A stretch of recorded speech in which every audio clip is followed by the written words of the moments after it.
चलिए, so again a very very good evening to everyone. आप सबको आवाज प्रॉपर सुनाई देती है ना? पॉइंट नंबर 1, सबसे पहले तो आप सबका मैं स्वागत करता हूं और ऑफिशियली स्वागत करता हूं क्योंकि आप सब ने अनअकैडमी पे ट्रस्ट किया है। नंबर 1, नंबर 2, देखिए आज आपका पहला दिन है और आप अभी जब पढ़ाई शुरू करते हैं तो एक बहुत कॉन्फिडेंस और बहुत एनर्जी के साथ शुरू करते हैं, लेकिन जैसे जैसे समय बीतता जाता है वैसे धीरे धीरे आपकी एनर्जी कम पड़ती जाती है। इस साल भी नीट का पेपर हुआ, पिछले कई साल से हो रहा है। नीट का पेपर कैसा हो रहा है मैं उस पर बात नहीं करना चाहता हूं।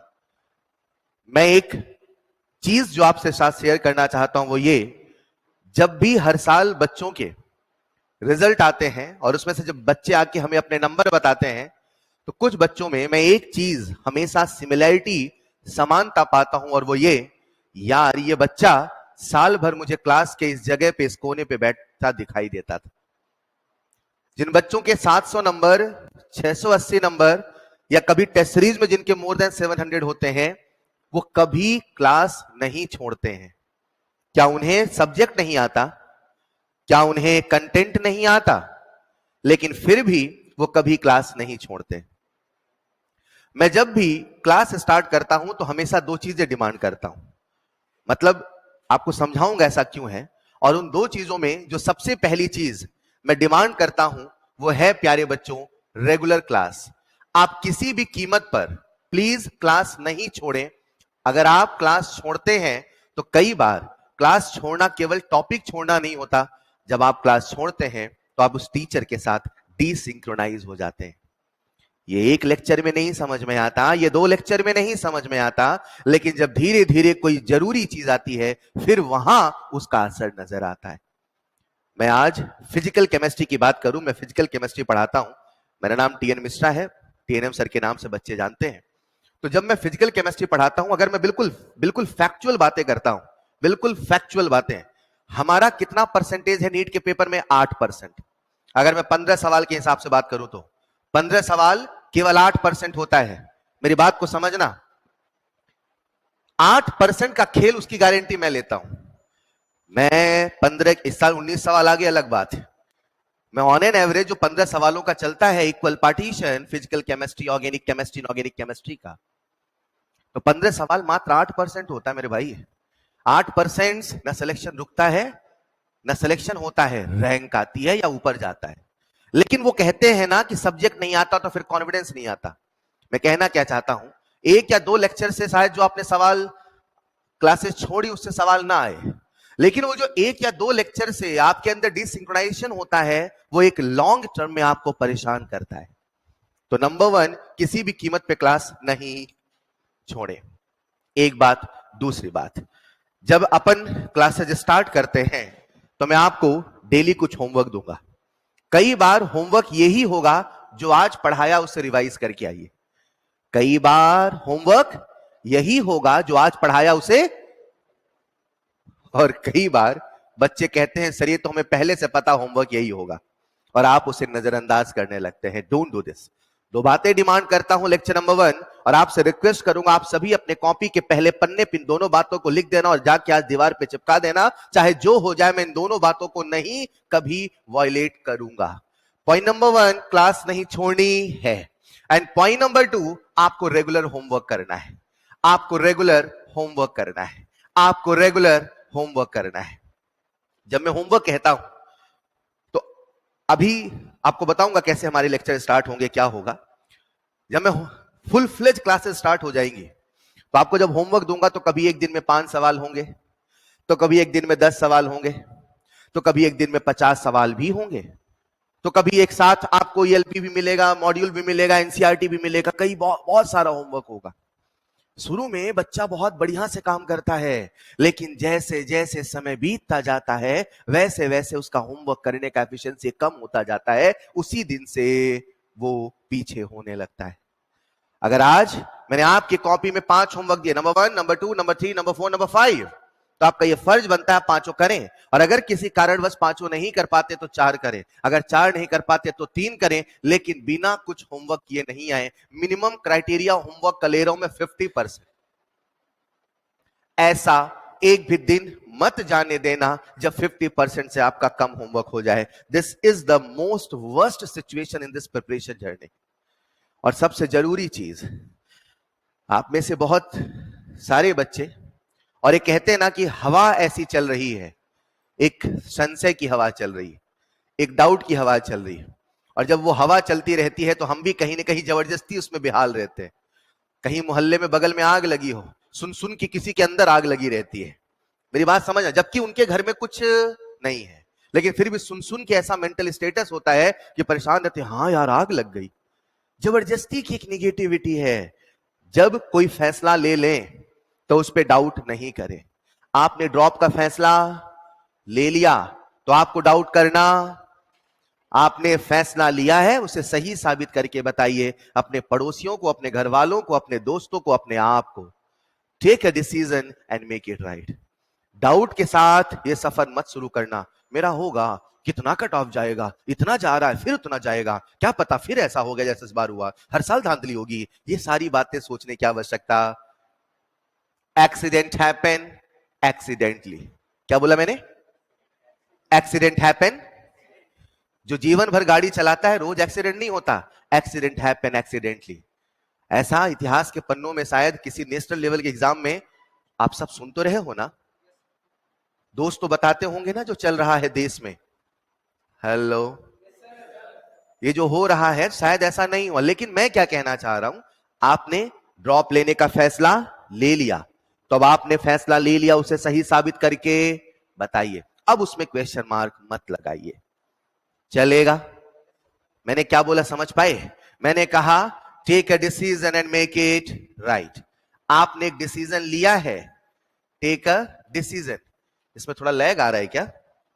ऐसा इसके पहले वाली क्लास में भी था. Take a decision and make it right. Please बच्चों, इन बातों को आप आज जाके अपनी दीवार पे ये पहला पन्ना चिपका देना. 2 बातें और साल भर फॉलो तो करो एक बार. हम कई सालों से यही करवा रहे हैं और मैं कभी तीसरी बात आपसे डिमांड ही नहीं करूंगा. इन दोनों बातों में मेरी सारी चीजें हैं, मेरी सारी चीजें नहीं दोनों बातों में. समझ पाए? कई बार 3 से 4 लेक्चर लग जाते हैं कंसेप्ट को सिखाने में. सब्र रखना पड़ेगा बच्चों. पढ़ाई तसल्ली का काम है, यहां चमत्कार रातों रात नहीं होता. और जिसके पास सब्र नहीं उसे डॉक्टर बनने की फिर इच्छा नहीं. सब्र साल भर का रखना पड़ेगा. कंसेप्ट्स में, अपनी मेहनत में, टॉपिक्स में सब्र का खेल है बच्चों. समझ पा रहे हैं क्या? तो take a decision and make it right. वो डिसीजन लीजिए और मुझे सही साबित करके बताइए. तो प्यारे बच्चों, आपके आज दीवार पे ये पहला पन्ना हो जाना चाहिए. Is this clear? नंबर 1 क्या सोच के स्टार्ट करना है. नंबर 2, आज 10 जून है ना? हेलो. और आपसे बहुत सारे बच्चे भी बातें थोड़ा बोलते रहना. जब मैं कहूं बोलिए तो बोलिए. यहीं पे ऑफलाइन ऑनलाइन से जीत जाती है. ऑनलाइन में मैं चीजें आपके दिमाग में फिट नहीं कर पाऊंगा, लेकिन ऑफलाइन में सीधे आपके दिमाग में सेट कर पाऊंगा. बस जैसा कहूं वैसा करते चलिए. आज 10 जून को मास्टर प्रो 3.0 का ये पहला फेज स्टार्ट हुआ है. अगला जो बैच है वो 15 को है और उसके अगला जो है 20 को है. अब एक बड़ा कॉमन सा डाउट मन में आता है, सर क्या 3 अलग अलग बैच आएंगे? नहीं. 15 को, 20 को और 10 को, तीनों को मिला के 20 तारीख से master pro 3.0 full fledge start होगा. सर जब आपको 20 से ही स्टार्ट करना था तो हमें 10 को क्यों बुलाया? क्योंकि आप आना चाहते थे. नहीं समझे? हेलो. जब आपको बैच 20 से ही स्टार्ट करना था तो आपने हमें 10 को, क्योंकि पहले मास्टर प्रो 3.0 की डेट थी 15 जून. उस समय रिजल्ट आने वाला था 14 जून, लेकिन रिजल्ट आ गया 4. रिजल्ट पहले आया तो हमने भी बैच की डेट पहले. नहीं समझे? क्योंकि बहुत सारे बच्चों की क्वेरी आई कि सर क्या उस समय डेट नहीं आ रहा, बैच नहीं आ रहा, तो फिर उसकी डेट कर दी गई 10 जून. इसका मतलब ये नहीं कि अब मास्टर प्रो 3 जो 15 और 20 आ रहा वो अलग है. बिल्कुल अलग नहीं.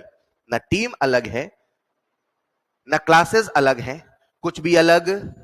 तो 20 तारीख को आपका स्टार्ट होगा मास्टर प्रो 3.0 फुल फ्लेज. फिर अगला सवाल, तो आप 10 दिन तक क्या टाइम पास करोगे? नहीं.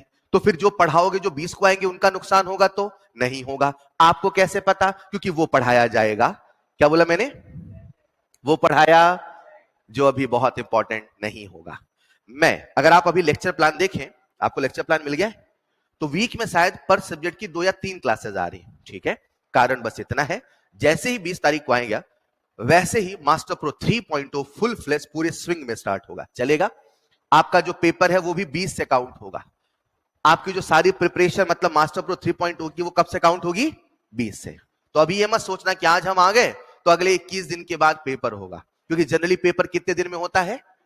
21 दिन में। तो अभी ये सोचने की आवश्यकता नहीं। क्लियर है मैंने क्या बोला? क्योंकि आपसे बहुत सारे बच्चे क्वेरी करेंगे, तो मेक इट क्लियर, 15 भी सेम है, 20 भी सेम है, 10 भी, अब तीनों मिला के बनेगा master pro 3.0। Is this clear? तो अगले कुछ दिनों तक मैं केमिस्ट्री में, फिजिकल केमिस्ट्री में बहुत बेसिक चीजें बताऊंगा, मगर कुछ ऐसी बेसिक बातें जो शायद अपने आप में उतनी बेसिक भी नहीं है।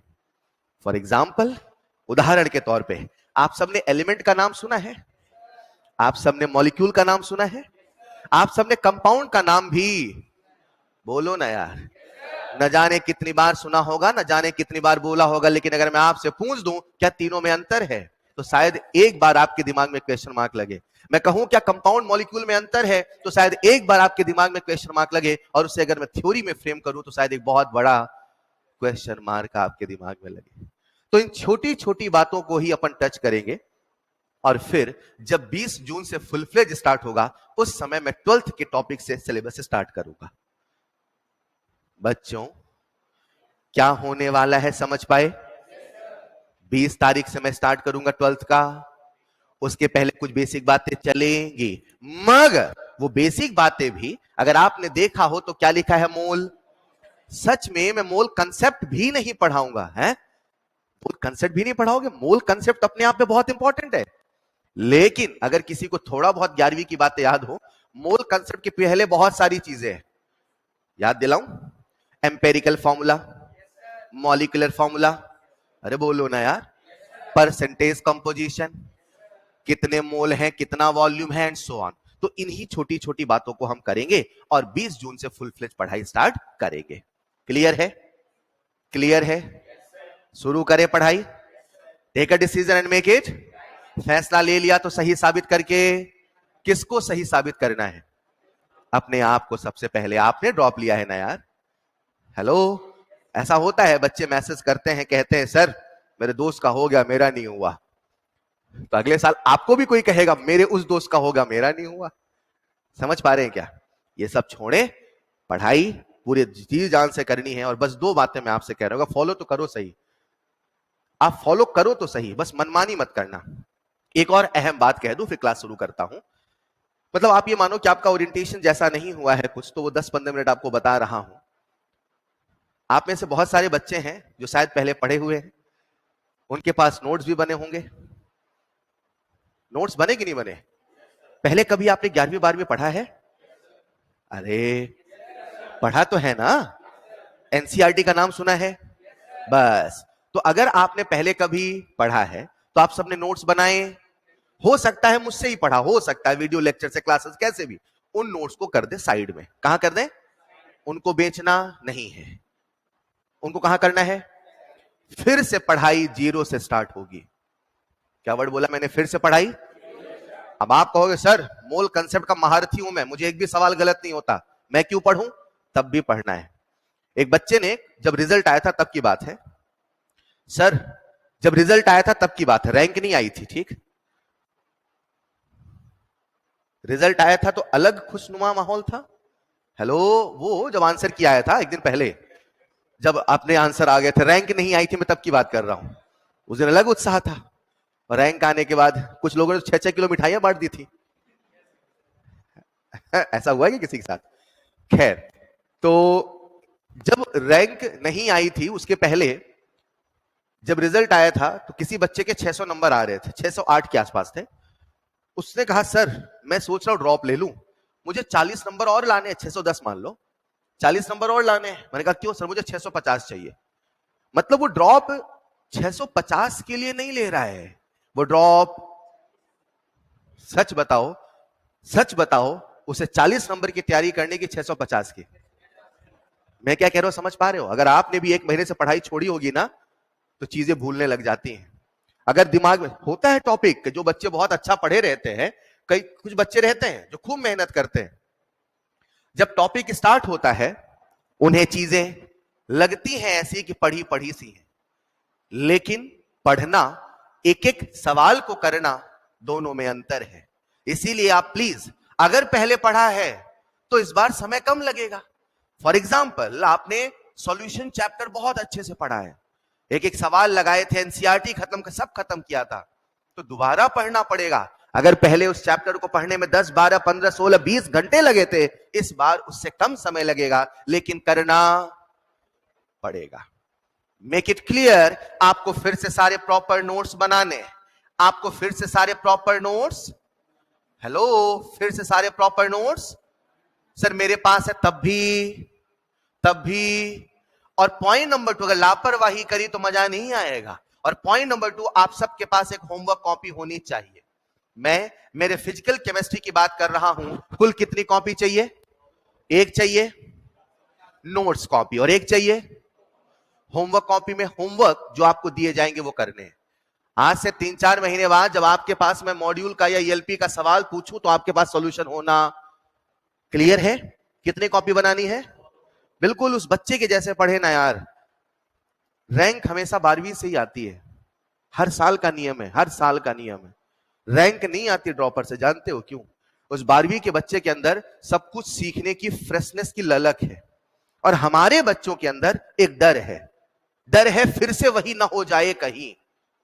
क्यों होगा यार, क्यों होगा? इस बार अभी हम लोगों ने चार्ट बनाया, 250 से बच्चे 600 नंबर पहुंचे, 250 से 600 पहुंचे। अभी आपके पास भी आएगा, वो चल रहा था कितने बच्चों कैसे नंबर है। 250 से 600 पहुंचे। क्यों बिगड़ेगी चीजें? बी पॉजिटिव, और उस पॉजिटिव के साथ सफर शुरू करें बच्चों। तैयार है? क्या क्या बातों का ध्यान रखना, किन किन चीजों का ध्यान रखना, माइंड में क्लियर है? चलिए साहब, तो आज हम लोग स्टार्ट करने वाले हैं।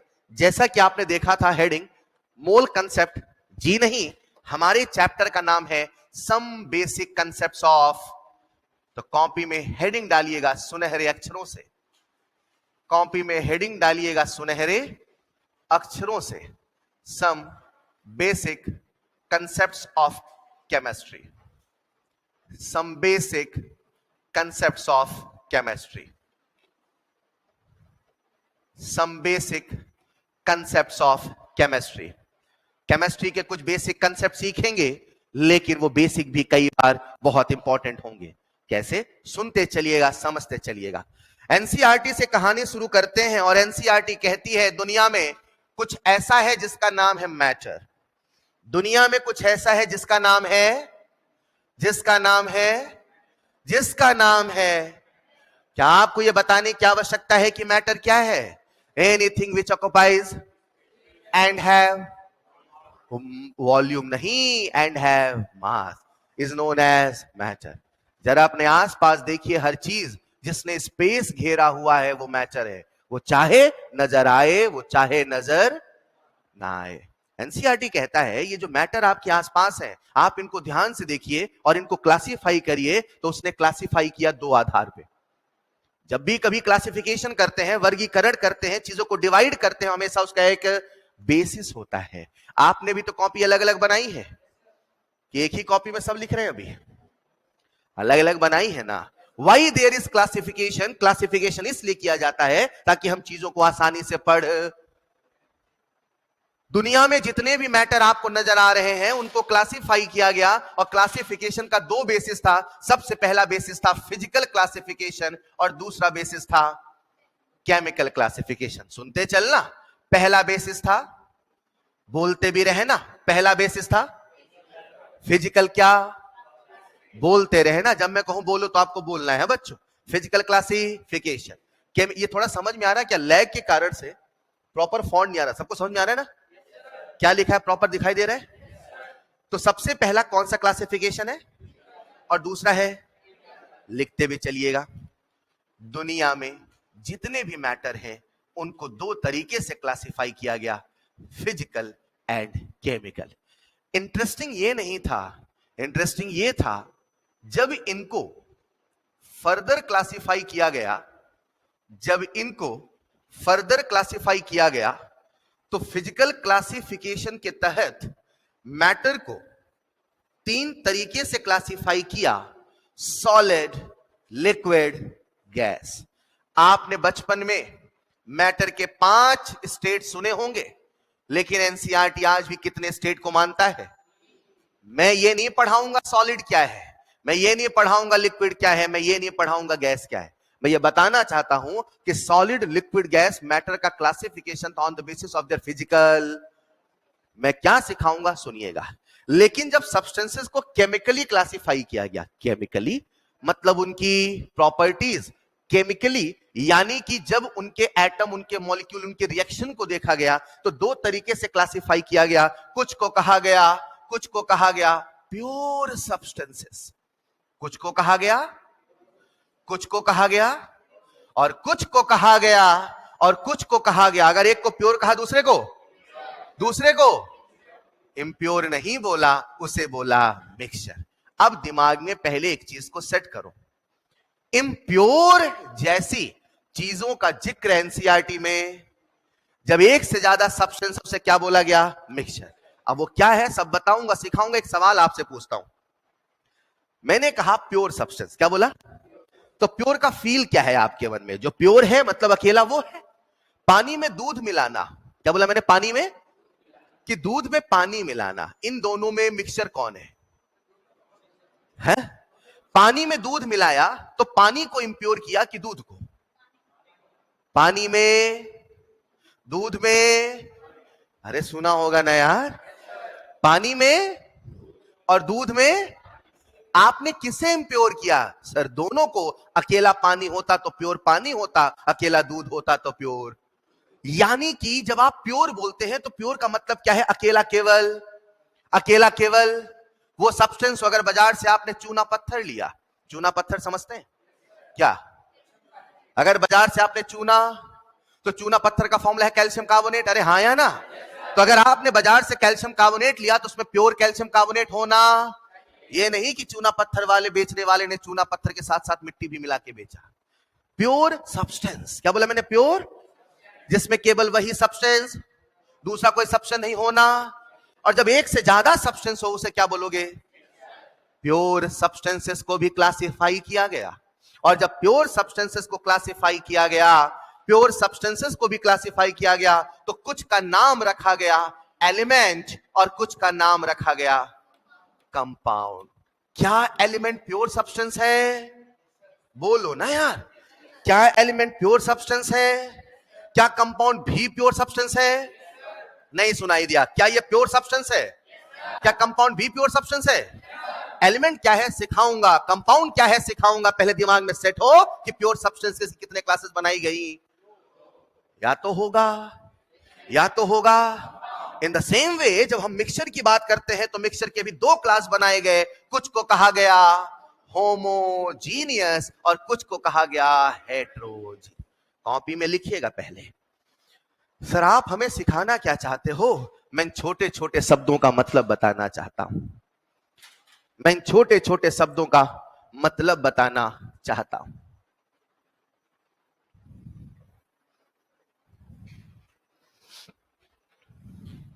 मैं छोटे छोटे शब्दों का मतलब बताना चाहता हूं। अगर आप मुझसे कहोगे सर हम कितने शब्द सीखने वाले हैं, तो सबसे पहले बताऊंगा एलिमेंट, फिर बताऊंगा compound, and then homogeneous, and then heterogeneous. मैं ये नहीं सिखाने वाला हूं सॉलिड लिक्विड गैस क्या है भाई। हम मास्टर प्रो बैच में ये भी याद रहे। हेलो, ये हम लोग कौन सा चैप्टर पढ़ रहे हैं? Some basic concept of chemistry. Mole concept कोई चैप्टर? मोल कंसेप्ट, मोल का कंसेप्ट है।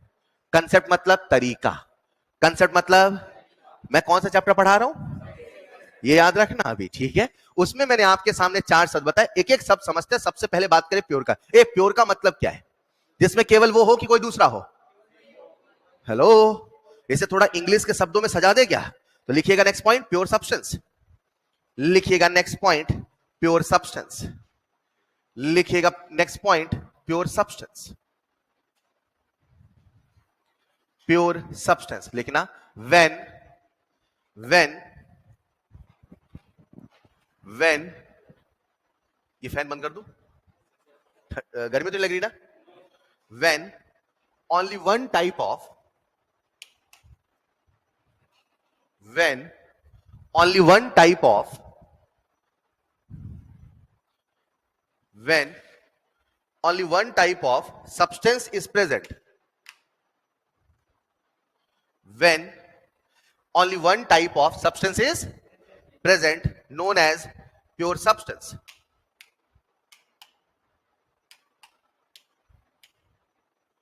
Known as pure substance. जब केवल एक ही जैसा सब्सटेंस हो उसे हम क्या बोलेंगे? प्योर। चलेगा? मैंने कहा only one type of substance. बच्चों एक सवाल पूछूं आपसे, मैंने कहा लोहा, क्या बोला? लोहा समझते हो? मान लो ये मार्कर लोहे का बना है, बना नहीं है पर मान लो। अच्छा, अगर ये लोहा है तो अंदर कैल्शियम के एटम है कि पोटेशियम के? मैं लोहा बोल रहा हूं, आयरन बोल रहे? अगर ये लोहा है तो बताओ अंदर लोहे के एटम है कि कैल्शियम के कि पोटेशियम के? बोलो ना यार। ये पूरा का पूरा लोहा अपने आप में एलिमेंट हुआ कि नहीं हुआ? क्योंकि इसमें लोहे के अलावा कोई दूसरा एटम।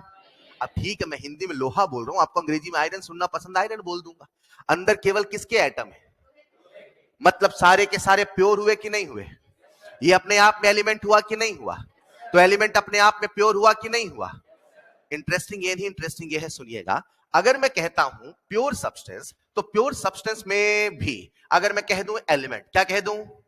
तो अगर कोई एलिमेंट को कहे डिफाइन करो तो कैसे कहोगे? तो मैं ऐसे कहूंगा, एलिमेंट वो होते हैं जिसमें एक जैसे एटम होते हैं, जिसमें एक जैसे। अगर मैंने कहा आयरन, तो क्या आयरन एलिमेंट है? बोलो ना यार। अगर मैंने आपसे कहा हीलियम, क्या हीलियम एलिमेंट है? मैं आपसे कहूं O2, क्या O2 एलिमेंट है? क्यों एलिमेंट है? इसमें तो दो ऑक्सीजन है। सर, दो ऑक्सीजन है मगर एटम तो, जब एक जैसे एटम हो क्या उसे एलिमेंट कह सकते हैं? कॉपी में लिखिएगा next point, element when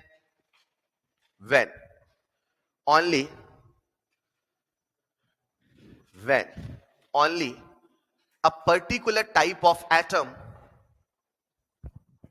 when only a particular type of atom is present, when only a particular type of atom is, जब केवल एक जैसे एटम प्रेजेंट हो उसे क्या बोलोगे? अब सुनना ध्यान से, आ जाओ जरा। क्या ये एलिमेंट है? क्यों एलिमेंट है? इसमें एक एटम तो F का है, एक एटम तो एलिफेंटम का है। ये पूरा का पूरा एक एटम है कि नहीं है? बोलो, आधे सीरियस भी हो गए। हाँ सर, एलिफेंटम भी कुछ होता है। अरे ये पूरा एक एटम है कि नहीं है?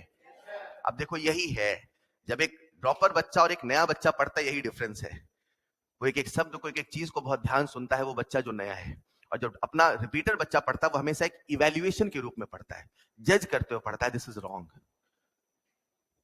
पूरी एक क्लास में एक लाइन का कंसेप्ट होता है यार, 19-15 सवाल का खेल है और कई महीने पढ़ाऊंगा।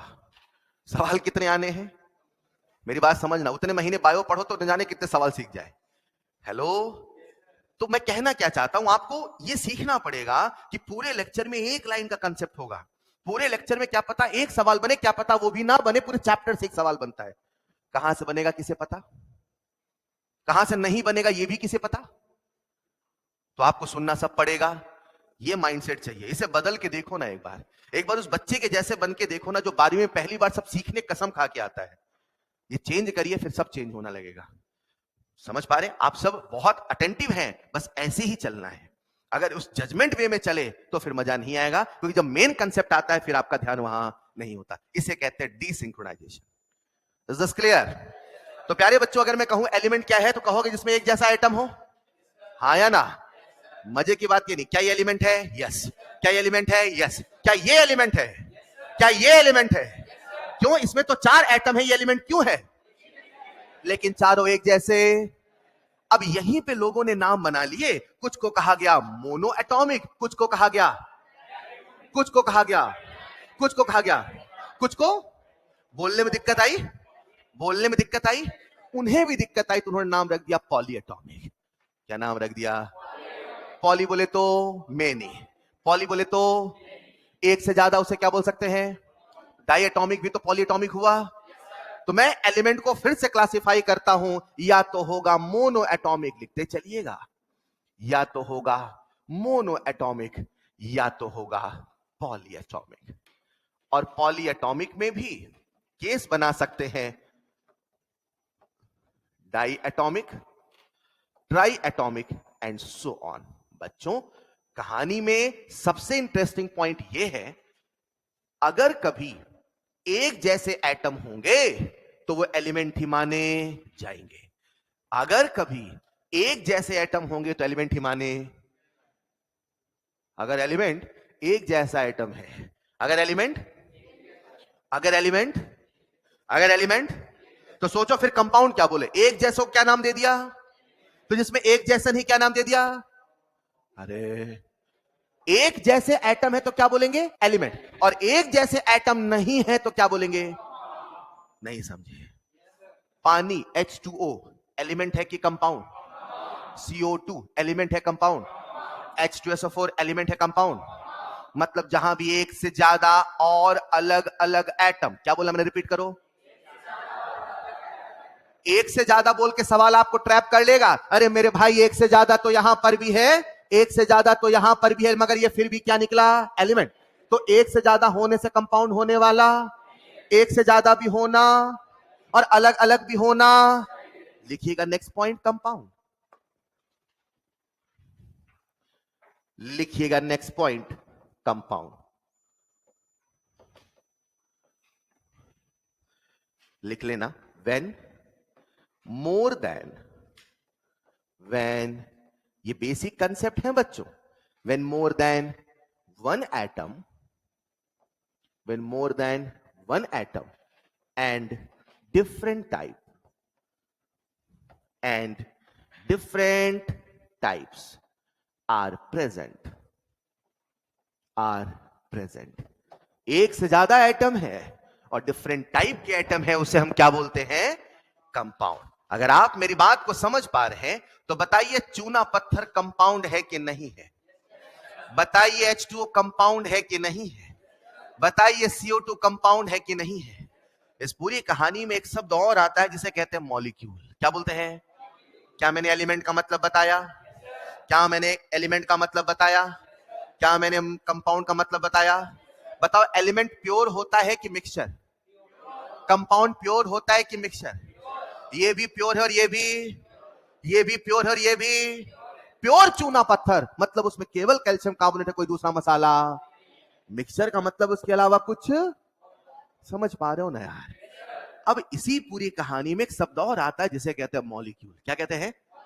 अब सवाल है कि सर आपने हमें एलिमेंट बताया, आपने हमें कंपाउंड बताया, साहब ये बताओ ये मॉलिक्यूल क्या कहे लाता है। एक लाइन लिखे फिर फील कराता हूं। नेक्स्ट पॉइंट लिखिएगा, मॉलिक्यूल।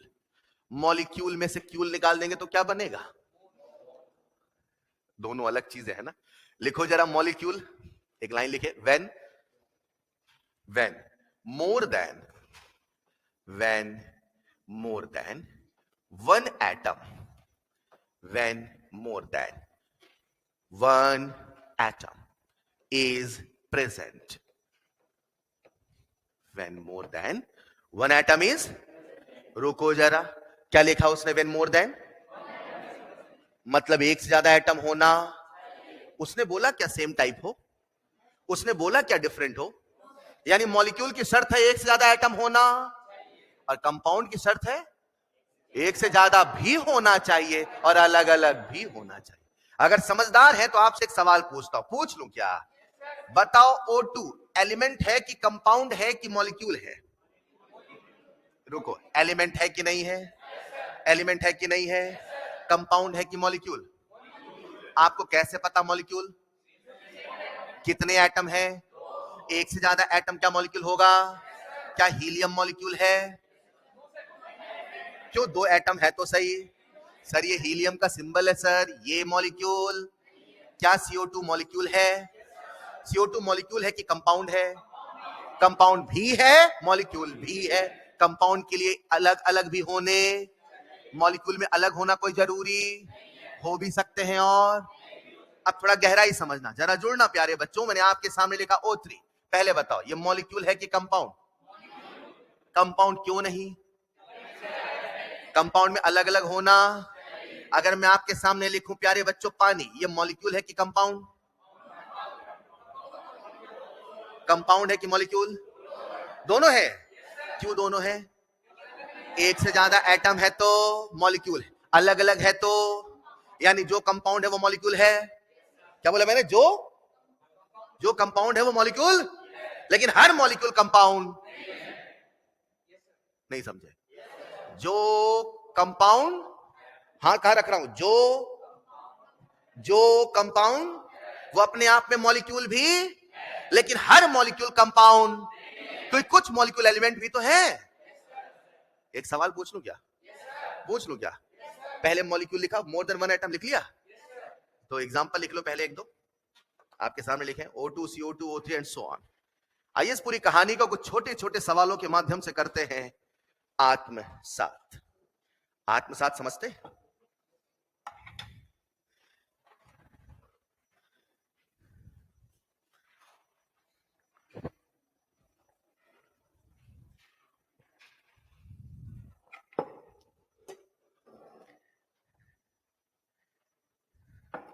लिख लिया होगा। आइए कुछ छोटे छोटे सवाल, स्टेटमेंट बेस्ड है ना, तो कैसे सवाल बनेंगे? एक सवाल लिखिएगा जरा, एक सवाल लिखिएगा स्टेटमेंट बेस्ड, ट्रू फॉल्स खेल रहे हैं अपन, ठीक है भाई? ठीक है बच्चों, लिखना जरा स्टेटमेंट नंबर 1। Statement number 1। आप में से कुछ बच्चे सोच रहे हैं क्या दोबारा नीट होगा? पढ़ाई कर रहे हैं क्या? ऐसा कुछ तो नहीं चल रहा ना? अरे बोलो ना यार, चल रहा है क्या? परेशान परेशान से क्यों है? चल रहा है क्या? हाँ, नहीं चल रहा है तो अच्छी बात है, और चल रहा है तो भी अच्छी बात है। प्रेजेंट में रहना सीखिए, जहां है वहां के कंप्लीटली होके रहिए। क्लास में है तो क्लास के कंप्लीटली होके रहिए, नहीं समझे? प्रेजेंट में रहना सीखिए। हम जब क्लास में होते तो मोबाइल वहां रख के यहां के होना चाहते हैं ना, समझना मेरी बात को, जहां है वहां के, क्लास में है तो क्लास के, बाकी सारी बातें हटा के सोचिए कि बहुत सारे बच्चे आजकल कॉल मैसेज कर रहे हैं, इसलिए मैं कह रहा हूं उन सारी चीजों को छोड़ो। फैसला लिया तो सही साबित करके बताइए। हेलो, फैसला लिया तो सही साबित करके बताना, ये अपने आप को साबित करना, बस याद रखना है, ठीक है? समस्याएं आएंगी, कहते हैं समंदर में जाओगे तो लहरें तो आएंगी, फैसला लिया है तो दिक्कतें आएंगी, पढ़ने का मन नहीं करेगा, सब कुछ होगा, बातें करना, समस्या का समाधान होगा, लेकिन लेकिन लेकिन take a decision and make it right, ये दिमाग में होना चाहिए। फैसला सही मैं करके बताऊंगा, चलेगा? एक सवाल लिखिएगा statement 1, all molecules are compound. कोई आंसर नहीं बोलेगा, पहले लिख लो फिर एक साथ डिस्कस करेंगे। All molecules are compound, all molecules are compound. Statement number 2 लिखिएगा, स्टेटमेंट नंबर 2 लिखिएगा, all compounds are molecules, all compounds are molecules, all compounds are molecules। Statement number 3 लिखिएगा, स्टेटमेंट नंबर 3 लिखिएगा, compounds are pure substances, compounds are pure substances।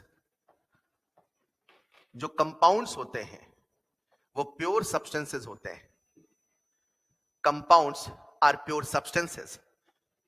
Statement number 4 लिखिएगा, statement number 4 लिखिएगा, when more than one atom is present, when more than one atom is present, it is known as compound, it is known as compound। आपको true false खेलना है, आपको true false खेलना है, खेल लोगे बच्चों? चलिए पहला सवाल, ऑल मॉलिक्यूल्स आर कंपाउंड, पक्का? कैसे पता सर? अगर हर मॉलिक्यूल कंपाउंड होता, ऑल मॉलिक्यूल्स आर, अगर हर मॉलिक्यूल, मेरी बात समझना, ऑल मॉलिक्यूल्स आर मतलब दुनिया में जितने भी मॉलिक्यूल है, बहुत ध्यान सुनिएगा, दुनिया में वो सारे के सारे कंपाउंड है, वो सारे के सारे, तो फिर एलिमेंट तो नहीं होते ना? अरे ऑल मॉलिक्यूल्स आर, सोच लो, all molecules are, statement true और फॉल्स अच्छे सोच के बताना, पक्का? क्यों फॉल्स बोल रहे हो आप? अच्छा, अगर मान लो सेंटेंस ऐसे होता, ऑल कंपाउंड्स आर मॉलिक्यूल्स, पक्का? क्लियर है सबको ना? मैं कंफ्यूज करूंगा तो होगे तो नहीं? अब सुनिएगा, all compounds are more than one atom, सुनना, more than one atom molecule है, मोर देन मॉलिक्यूल है, और कंपाउंड की शर्त है मोर देन वन एटम भी होना और डिफरेंट भी होना। ऑल कंपाउंड्स आर मॉलिक्यूल्स, जो कंपाउंड उसमें एक से ज्यादा एटम है, और एक से ज्यादा एटम है तो मॉलिक्यूल तो है ना यार, हाँ या ना? All molecules are compound, all molecules are compound मतलब दुनिया के जितने मॉलिक्यूल सारे कंपाउंड हैं। अरे भैया कुछ मॉलिक्यूल एलिमेंट भी तो है, डाई एटॉमिक, पॉली एटॉमिक, मगर है तो सही ना? एग्री और नॉट? पहला वाला स्टेटमेंट ट्रू की फॉल्स? पहला वाला फॉल्स, दूसरा वाला पक्का? क्या बात है साहब, अगला वाला कंपाउंड्स आर प्योर सब्सटेंस, चूना पत्थर प्योर सब्सटेंस, क्यों? उसमें तो कैल्शियम है, कार्बन है, ऑक्सीजन है। बिना कैल्शियम कार्बन ऑक्सीजन के चूना पत्थर भी तो नहीं है, नहीं समझे? आप ये कह सकते हो, आप ये कह सकते हो कि चूना पत्थर is the composition of calcium carbon oxygen, चूना पत्थर इज द कंपोजिशन ऑफ, लेकिन कैल्शियम ना होता या कार्बन ना होता, ऑक्सीजन ना होता तो चूना पत्थर भी तो, वही वाली बात है। अब आप कह दो पानी में हाइड्रोजन की इंप्योरिटी है, अरे बिना 2H बिना O के पानी ही नहीं है, नहीं समझे? कोई कह दे कि सर पानी में H2O में दो हाइड्रोजन की इंप्योरिटी है, अरे दो हाइड्रोजन की इंप्योरिटी नहीं है, वही पानी है। अरे मैं प्योर पानी कह रहा हूं, प्योर ऑक्सीजन थोड़ी बोल रहा हूं। मैं कहूं क्या ऑक्सीजन प्योर है? नहीं सर, ऑक्सीजन प्योर तो नहीं है, मगर पानी तो प्योर है ना यार। हेलो, तो सवाल आपसे कह रहा है कि all compounds are pure substance, true और false? When more than one atom is present it is known as compound, क्यों फॉल्स है? एक से ज्यादा भी होना, अलग अलग भी होना, बातें बहुत छोटी है लेकिन इसी में आपसे वो गलत करा सकता है, हाँ या ना? तो इन्हीं छोटी छोटी बातों को मैं अगले कुछ लेक्चर तक आपको सिखाऊंगा, जो बातें बेसिक है लेकिन दिमाग में सेट होना भी जरूरी है। हो सकता है आपके लिए बेसिक ना हो, मैं बेसिक मान रहा हूं, समझ पा रहे हैं क्या? तो फिलहाल लास्ट वाला स्टेटमेंट ट्रू की फॉल्स बच्चों? फॉल्स, बहुत बढ़िया, लिख लीजिए। अब जो कहने वाला हूं बहुत ध्यान सुनना। तो कहानी कैसे शुरू हुई? मैटर के क्लासिफिकेशन से। मैंने कहा दुनिया में जितने भी मैटर इनको दो तरीके से क्लासिफाई किया गया, number one physical, number two. अच्छा एक बात और यार, मेरी क्लास में जब भी यहां बैठना ना, ये सोच के बैठना यही याद करना है। क्या सोचना है? घर जाके पढ़ना, ऐसा केवल, इसका कहने का मतलब ये है कि आप ये सोच के पढ़ो यही पढ़ाई करूं ना मैं सब कुछ। बच्चों से पूछा जाता है बेटा कितने घंटे पढ़ते हो? सर पूरा समय तो क्लास में चला जाता है सर। मतलब वो क्लास की पढ़ाई को स्कूल की पढ़ाई मान रहा है। स्कूल में उसको जाना होता था क्योंकि उसे अटेंडेंस लगाना होता था, यहां आप आ रहे हैं क्योंकि आपको सीखना है। अगर आप यहां 4 घंटे, 6 घंटे, 2 घंटे, 3 घंटे बैठे हैं तो 100% एब्जॉर्ब, नहीं समझे? ये सोचो पहले, सब कुछ यही याद करूंगा यार, रिवीजन करूंगा तो पन्ने पलटाऊंगा सब याद आएगा, ये सोचो तो सही फिर मजा आएगा। अब सोच के बैठो कि लिख लेता हूं घर जाके पढ़ूंगा, अभी नींद आ रही, नहीं, ये सोच के पढ़ना है सब कुछ, घर जाके पढ़ना, ऐसा केवल, ये नहीं घर जाके पढ़ना है, मगर ये पढ़ो यहां, ये सोच वहां ना पढ़ो तो भी मेरा काम चल जाए। Is this clear? तो दो तरह के क्लासिफिकेशन हुए, number one physical, number two chemical. Chemical में दो क्लास आई, एक आया एलिमेंट का और एक आया कंपाउंड का। और चलते हैं मिक्सचर में, चलें क्या? मिक्सचर में कितने मिक्सचर आपके सामने हैं? एक है होमो, दूसरा है, और समझते हैं ये होता क्या है, इसे फील कैसे करते हैं। आपने सुना तो कई बार होगा, अब एक बार मेरे शब्दों में सुनिएगा, ठीक है? तो कॉपी में लिखिएगा नेक्स्ट पॉइंट। ये दोनों शब्द डन हो गए, ये दोनों शब्दों का बिल्कुल फंडामेंटल क्लियर हुआ। अब मैं इन दोनों शब्दों को फोकस कर रहा हूं, लिखिएगा next point mixture, next point mixture.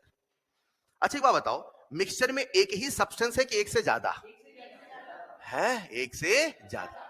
लिख लो जरा, when more than one substance, when more than one substance, जब एक से ज्यादा सब्सटेंस है उसे क्या बोलते हैं? मिक्सचर।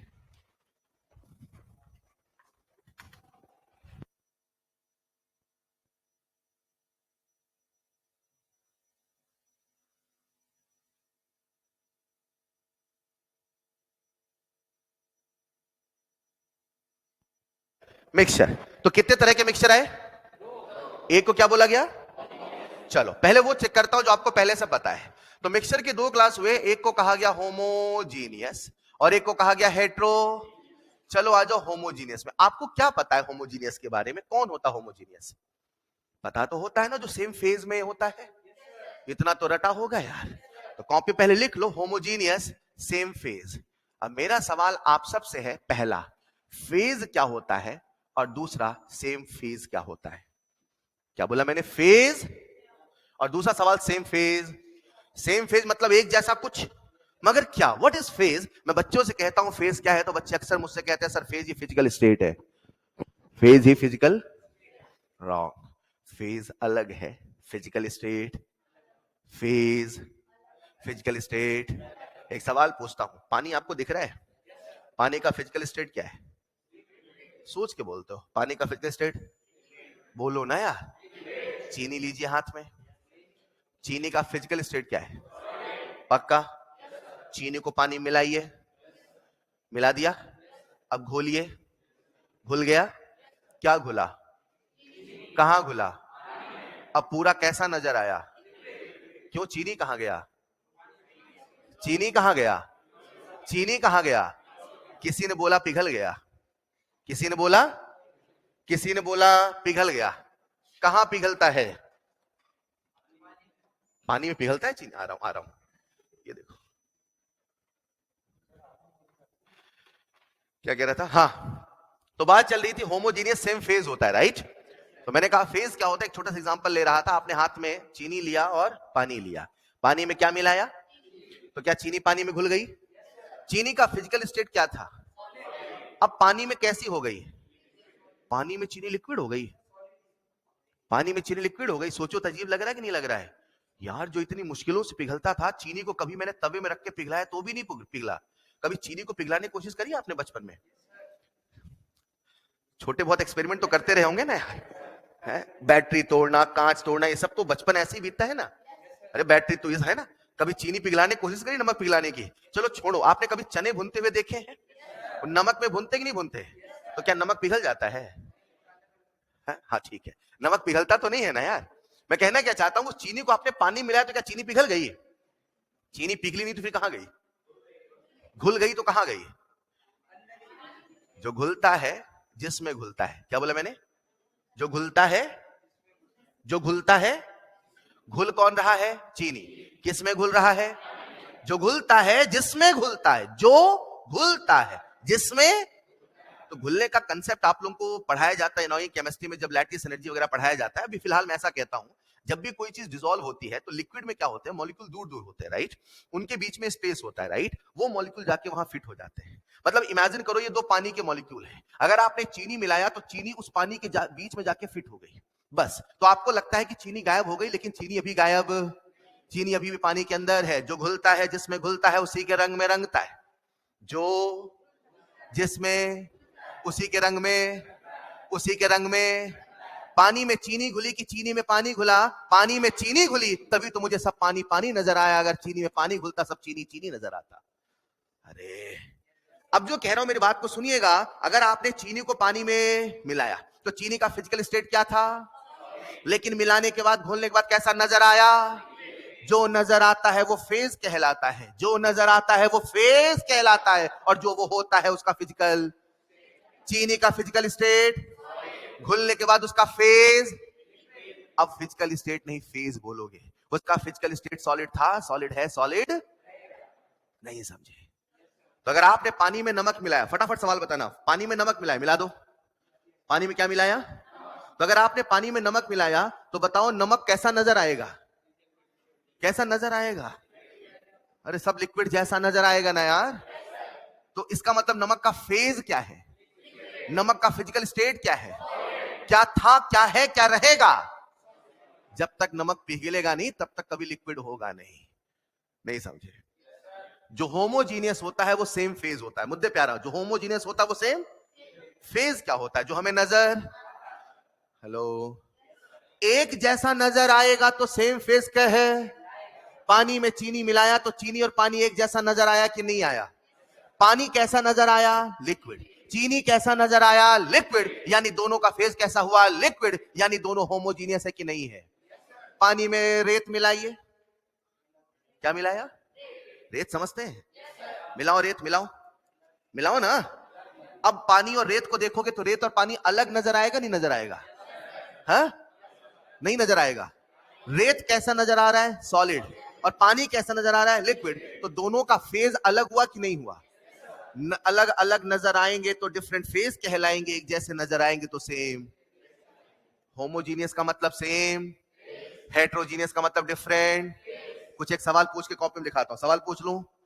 चीनी पानी होमो की हेट्रो, रेत पानी, ऑयल पानी, ऑयल पानी, बोलो ना यार। हवा प्लस हवा, हवा प्लस हवा, हवा नहीं हवा, ठीक। O2 प्लस O3, अब ना हवा प्लस हवा बोला तो बता दिया, O2 प्लस O3 बोला सोच में पड़ गए। अरे O2 plus O3, gas plus gas, सब गैसेस ही नजर आएगा ना। कॉपी में लिखिएगा नेक्स्ट पॉइंट, सेम फेज। एक लाइन लिख लो, एक लाइन लिखेंगे सेम फेज में, बोलूं? फेज में लिख लीजिए, जो नजर आता है। फेज में लिख लीजिए, जो नजर आता है फेज कहलाता है।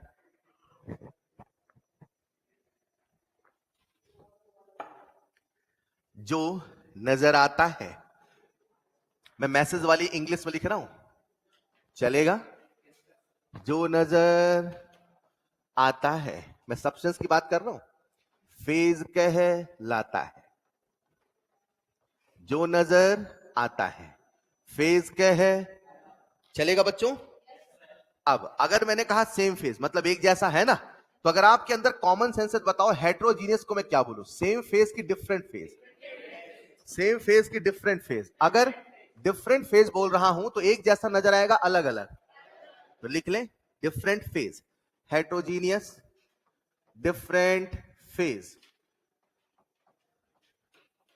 Different phase. लैग आ रहा है, लिख रहा हूं बाद में आ रहा है। डिफरेंट फेज लिखना। डिफरेंट सरफेस नजर आना, डिफरेंट सरफेस नजर आना, डिफरेंट सरफेस नजर आना, डिफरेंट फेज कहलाता है, डिफरेंट फेज कहलाता है। चलेगा साहब? चलिए, तो मैंने आपके सामने 4 शब्दों को क्लियर किया, अभी कुछ एक सवाल पूछता हूं। नंबर 1, एलिमेंट क्लियर है, कंपाउंड क्लियर है, मॉलिक्यूल क्लियर है, होमोजीनियस का मतलब क्लियर है। अब 1000 एग्जांपल नहीं बताऊंगा 11वीं बच्चों से, आपके अंदर कंसेप्ट सिखाया कि फेज का मतलब क्या है, जो नजर आए वही फेज का है। हवा हवा नजर आए तो हवा फेज है, लिक्विड लिक्विड नजर आए तो लिक्विड फेज है, सॉलिड सॉलिड नजर आए तो जो है वो फिजिकल स्टेट है, जो नजर आता है वो फेज है। फिजिकल स्टेट फेज सेम हो सकता है और नहीं भी हो सकता है। चीनी का फिजिकल स्टेट सॉलिड था मगर पानी में नजर लिक्विड आया। हेलो, क्या चारों शब्दों का मतलब क्लियर है? कहानी आगे बढ़ाऊं? बढ़ाऊं? सुनो जरा, दुनिया में जितने भी मैटर हैं, क्या बोला मैंने? दुनिया में उनकी अपनी प्रॉपर्टीज हैं, उनकी अपनी लेंथ है, मास है, लेंथ है, मास है। और आप सब जिस चैप्टर को पढ़ने वाले हैं, जिस कंसेप्ट पढ़ने वाले, उसका नाम मोल कंसेप्ट। और हर किसी के अंदर मोल भी तो है ना यार। अगर कोई मैटर है तो कुछ ना कुछ मोल है, कुछ ना कुछ लेंथ है, मास एंड सो ऑन, हाँ या ना? Now we want to measure the physical properties of matter. हम क्या मेजर करना चाहते हैं? Physical properties of. एक छोटे से एग्जांपल से क्लियर करता हूं। आज से कुछ साल पहले लोग जमीन हाथों की लंबाई से नापते थे। बहुत पुरानी बात है, लोग कहते थे पता मेरे पास, जैसे बीघा बोलते हैं ना, 100 बीघा जमीन है ना, वैसे पहले हाथों की लंबाई से जमीन नापते थे। हमारे पास 1000 हाथ की जमीन है, ऐसा सुना है किसी ने? अगर एक बार बहुत पुरानी जमीन होगी, वो राजा महाराज समय जो दान मिलती थी जमीन वगैरह जो होती थी पुरानी, उस समय ऐसे बोलते हमारे पास 1000 हाथ की जमीन है, इनको 1000 हाथ, ऐसा सुना होगा। इमेजिन करते हैं, अभी भी है क्या है? इमेजिन करते हैं, इमेजिन करते हैं कि खली की फैमिली, खली का नाम सुना है? खली की फैमिली है और उनके दादाजी ने 1000 हाथ की जमीन ली। कितनी जमीन ली? अरे मान लो यार। और अब जब खली साहब आए तो उन्होंने कहा हमें हमारी जमीन चाहिए। अब वो 1000 हाथ की जमीन नापने गए तो एक सवाल आपसे पूछ, खली का नाम सुना है ना? अब उन्होंने कहा कि भाई साहब 1000 हाथ की जमीन वो नापने जा रहे हैं तो जो उनके दादाजी ने 1000 हाथ की जमीन ली होगी और जो खली साहब नापेंगे दोनों का मेजरमेंट सेम होगा, अलग होगा। क्योंकि ऐसे लफड़े बहुत चला करते थे तो एक ऑर्गेनाइजेशन बनाया गया, एक कमेटी बनाया गया, जैसे अभी कमेटी बनाई गई है, एक कमेटी बनाई गई और उस कमेटी का नाम था international standard system of unit. उनका काम था कि दुनिया में जितने भी मापन का काम चल रहा, मेजरमेंट का काम चल रहा, उसे स्टैंडर्ड करिए, मनमानी मत चलने दीजिए। क्या बोला उन्होंने? मनमानी, उसे प्रॉपर यूनिफॉर्म करिए। उन्होंने यूनिफॉर्म करने के लिए आप सब लोग फिजिक्स में एक चैप्टर पढ़ेंगे, यूनिट एंड डायमेंशन, नाम सुना है? वहां आपको ऐसा सिखाया जाएगा कि टोटल 7 फंडामेंटल यूनिट्स है। पता है क्या? पूछ लेता हूं, लेंथ का कुछ केजी बोल रहे थे क्या? लेंथ का, मास का, पक्का पता है ना? अच्छा बताओ, मास की एसआई यूनिट केजी ही क्यों बनाई गई है? मास को केजी में ही क्यों मानते हैं? क्योंकि मानते हैं यार। कैसी बातें कर रहा हूं? अगर बचपन से आपको ऐसा सिखाया जाता कि बेटा एप्पल मीटर में नापना, किसमें नापना, तो आप जाके फल फूल की दुकान में क्या कहते, भैया 1 मीटर एप्पल दे दो। अरे किसने कहा किलोग्राम ही होना चाहिए? क्या वो तो इंसान ने बनाया ना। मैं मुद्दे पे आ रहा हूं, सुनना। अब दुनिया में जितने भी मैटर हैं, कहानी कहां शुरू हुई थी मैटर से, भूल मत जाना। दुनिया में जितने भी मैटर हैं, सॉरी, दुनिया में जितने भी मैटर उनकी अपनी प्रॉपर्टीज हैं। उन प्रॉपर्टीज को मेजर करना पड़े, एक ऑर्गेनाइजेशन बनाई जिसने 7 बेसिक फंडामेंटल यूनिट के नाम दिए। कितने यूनिट? 7। और वो आपको याद होने, मुद्दे पे आता हूं। वो जो 7 बेसिक फंडामेंटल यूनिट थे, जैसे मैं किलोग्राम की बात करूं तो किलोग्राम में बेसिकली ग्राम के पहले क्या लिखा है? किलो। ग्राम के पहले क्या लिखा है? किलो। मेरी बात को समझना, अगर मैं आपके सामने केवल ग्राम कह दूं, क्या कह दूं? केवल ग्राम, तो ग्राम का सेंस अलग है, और ग्राम के पहले किलो लगा दूं, उसका सेंस, एग्री और नॉट? इन्हें कहा गया प्रीफिक्स। क्या बोला गया? प्री बोले तो पहले लगने, जितने भी मेजरमेंट के यूनिट थे उन सब के पहले लगाई गई प्रीफिक्स। क्या लगाई गई?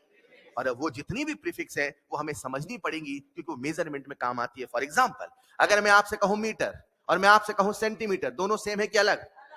मैं आपसे कहूं मीटर, सेंटीमीटर, मिलीमीटर, दोनों सेम है क्या अलग? इन तीनों में अंतर क्या है? प्रीफिक्स का। इसका प्रीफिक्स सेंटी, इसका प्रीफिक्स, अरे बोलो ना यार। अब इन प्रीफिक्स को समझते हैं और थोड़ा सा इनको याद करके कुछ एक सवालों की तैयारी करते हैं, चलेगा? कॉपी में लिखिएगा नेक्स्ट पॉइंट, कॉपी में लिखिएगा next point, measurement of properties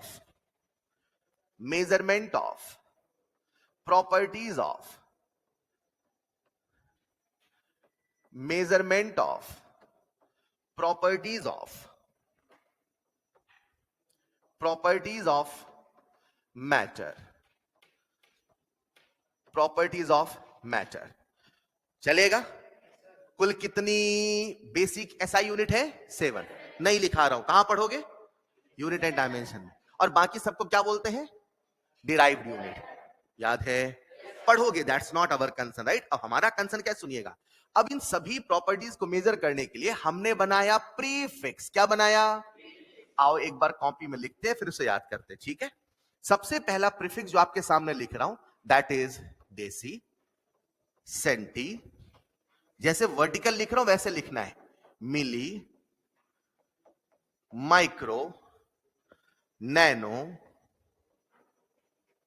pico, बहुत धीरे लिख रहा हूं तो ऐसे आ रहा है, पीको, फेम्टो, एटो, इधर लिख रहा हूं एटो, और सबसे लास्ट में लिखा जेप्टो। अगर आपको पीको तक याद हो जाए तो भी काम चलेगा, और पूरा याद हो जाए तो अच्छी बात है। आओ एक बार याद करते हैं।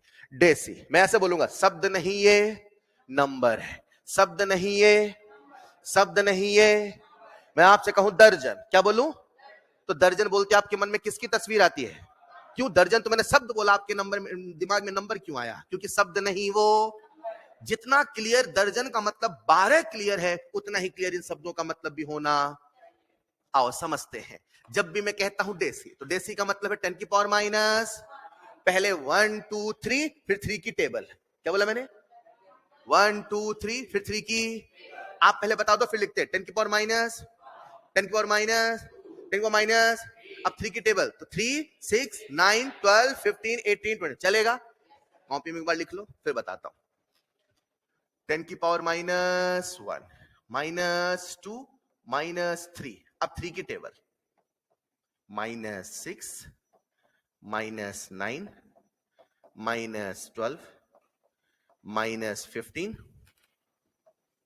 -18 -21। अगर कभी ये शब्द लग जाए तो समझ जाइएगा ये अपने साथ एक मीनिंग कैरी करते हैं। और डेसी का मतलब है 10 की पावर -1। मैं कहता हूं डेसीमीटर यानी 10 की पावर -1 मीटर। मैं कहता हूं सेंटीमीटर यानी 10 की पावर -2 मीटर। ये सब आपको याद करना। याद कर लोगे क्या? पक्का याद कर लोगे? नहीं याद कर पाओगे। मैं आपको याद कराता हूं। याद करा दूं?